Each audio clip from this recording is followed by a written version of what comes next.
విషయంలో చూసుకున్నట్లయితే మరి ఎంతో చక్కగా ఈరోజు మరి బీజేపీ పార్టీ నుండి మరి ఎక్కడ చూసినా కూడా ఫుట్బాల్ గుర్తుపై మా ఓటేస్తామని చెప్పేసి ప్రజలందరూ కూడా ముందుకు రావడం జరిగింది.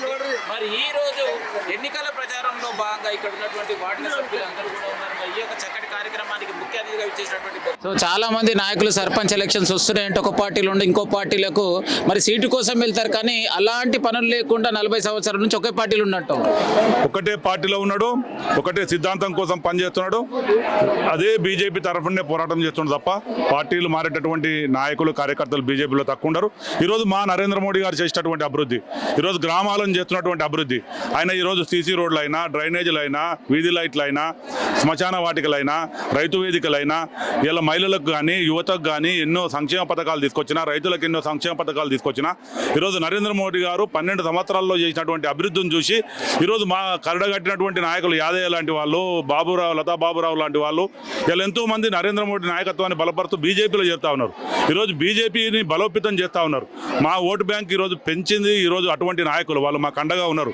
ఈరోజు వాళ్ళ సహకారంతో మేము ఏదైతే సిద్ధాంతం కోసం పనిచేస్తున్నామో అటువంటి వాళ్ళ తోడ్పాటుతోటి మేము ఈరోజు అధికారంలోకి వచ్చేటటువంటి అవకాశం ఉంది. ఈ గ్రామంలో మొట్టమొదటిగా బీజేపీ జెండా ఎగిరేస్తున్నాం అంటే కారణం అటువంటి సీనియర్ నాయకులు, గత 30-40 సంవత్సరాల నుంచి పనిచేస్తున్నటువంటి నాయకులకు తోడుగా ఈరోజు నరేంద్ర మోడీని చూసి పార్టీలకు వచ్చినటువంటి నాయకుల సహకారంతో మేము ఈరోజు గెలుస్తా ఉన్నాం.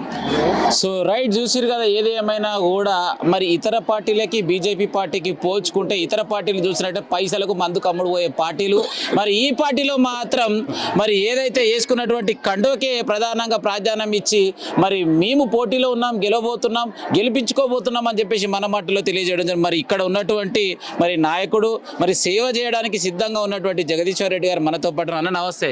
నమస్తే. ఎట్లునే అన్న? బాగున్నా అన్న. ఇప్పటిదాకా నువ్వు స్పీచ్ ఇస్తప్పుడు స్టార్టింగ్ ఏకదమ్ కింద ఉంది, ఒక్కటేసారి మీ అందరికీ పాదాభివందనం చేస్తున్నా అన్నావు. ఇలాంటి వారు నేనైతే ఇంతవరకు చూడలే. మరి ఎందుకు అలా అనిపించింది?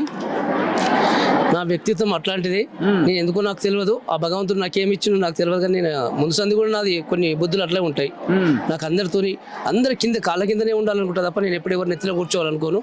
ఆ విధానంతో నేను ఎప్పుడో అలాగనే వెళ్ళిపోతాను. ఎవరు తప్పు చేసినా తప్పు నా మీద చేసుకుంటే తప్ప నేను ఎదుటి తప్పు మాత్రం ఎంచను. రాజకీయం అంటేనే ఒక నెత్తి మీద పెంట, రాజకీయం అంటేనే ఒక నెత్తి మీద పెంట. ఏ సమస్య వచ్చినా ఫస్ట్ సర్పంచ్ జోలికే పోతుంది. మరి అటువంటి సమస్యల వలయంలో ఉంటున్నటువంటి ప్రతిదీ ఇబ్బంది పడే రాజకీయంలోకి రావాలని ఎందుకు అనుకుంటున్నావే? రాజకీయం అంటే ఒక పండుగ, అది తప్పు కాదు, పెంట కాదు. చేసుకుంటే పెంట, లేకపోతే పండుగ. ఎందుకంటే పండుగ వాతావరణంలో మన సోదరి మన ఇంటికి వస్తారు, మన ఇంటి పక్కన ఉంటారు, అందరం ఆహ్లాదంగా ఆ రోజు స్వీట్లు చేసుకుంటాం, అవి చేసుకొని తింటాం. ఎందుకు? మంచి చేస్తుంటామని.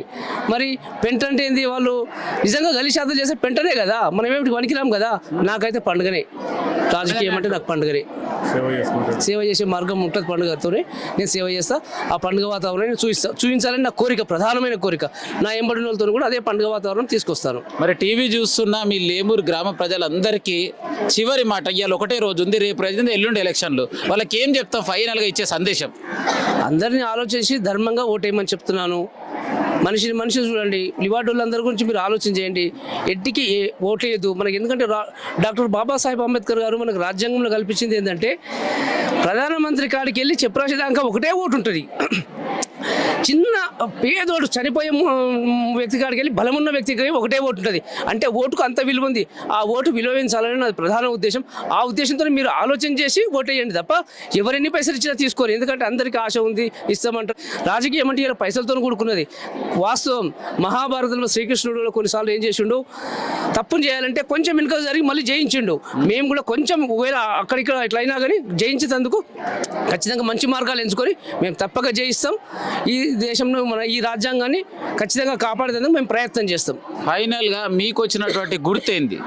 మాకు బాల్ గుర్తుకు అందరినీ ఓటేసి నన్ను అత్యధిక మెజారిటీతో గెలిపించాలని అందరినీ. ఎందుకంటే ఈ మధ్యలో నేను చూస్తున్న ఎవరికి మా ఊర్లలో రాజకీయ అందరూ ఏ సామాజిక వర్గమైన అందరు బంధాలు పెట్టుకునే ఉంటారు. బంధాలు లేకుండా ఎవరు ఉండరు. అక్క, చెల్లె, అన్న, బావ, మామ అనుకుంటాం. అరే పనికి మళ్ళీ రాజకీయ నాయకులు వచ్చి వారి కులాల పేరుగా చిచ్చు చెట్టి మేము మీకు రిజర్వేషన్ ఇస్తాము, మీరు ఇంతున్నారు, మానంతో మాట్లాడతారు. ఎందుకంత అసలు అవసరమా? బతకడానికి అందరు ఒక ఊరన్నప్పుడు మంచి కుటుంబం, ఆ కుటుంబంలో ఎంత బాగుండాలంటే అంత బాగుండాలి. ఎవడో వచ్చాడు ఎవడేం పెట్టాడు, నా ఊరు నా కుటుంబాన్ని నేను అట్లే రక్షించుకుంటా.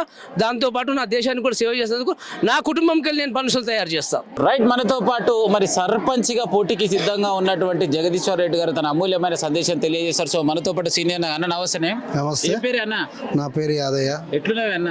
బాగున్నాం. చెప్పాలి అన్న, మళ్ళీ ఈ రోజు అయితే జోర్దార్ తీర్మానం మాట్లాడ, అసలు ఏం చెప్పామనుకుంటున్నారు ప్రజలకి? నేను మంచాల యాదయ్య నా పేరు. నేను 95 సర్పంచ్ని 2000 వరకు.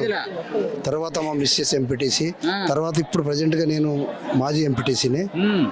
మా గ్రామంలో 3 సార్లు ప్రభుత్వం నాకు అవకాశం ఇచ్చారు. అదేవిధంగా మన జగదీశ్వర్ రెడ్డి గారికి కూడా ఒకసారి అవకాశం ఇవ్వాలని మా లేమూరు గ్రామ ప్రజల తరపున అందరూ ప్రత్యేక ధన్యవాదాలు తెలియజేస్తూ ముగిస్తున్నాం. సో రైట్, ఏదేమైనా ఒకసారి సర్పంచ్గా అవకాశం ఇచ్చారు, ఎంపీపీగా అవకాశం ఇచ్చారు, మళ్ళీ కూడా మేము బలపరిచినటువంటి వ్యక్తికి అమూల్యమైన అంటే బాల్ గుర్తుపై ఓటేసి అత్యధిక మెజారిటీతో గెలిపిస్తారని చెప్పేసి మన వీడియో ద్వారా తెలియజేయడం జరిగింది. కెమెరామెన్ సైతం మీ జర్నలిస్ట్ గొంగడి సీనన్న ఉంటాం. మళ్ళీగా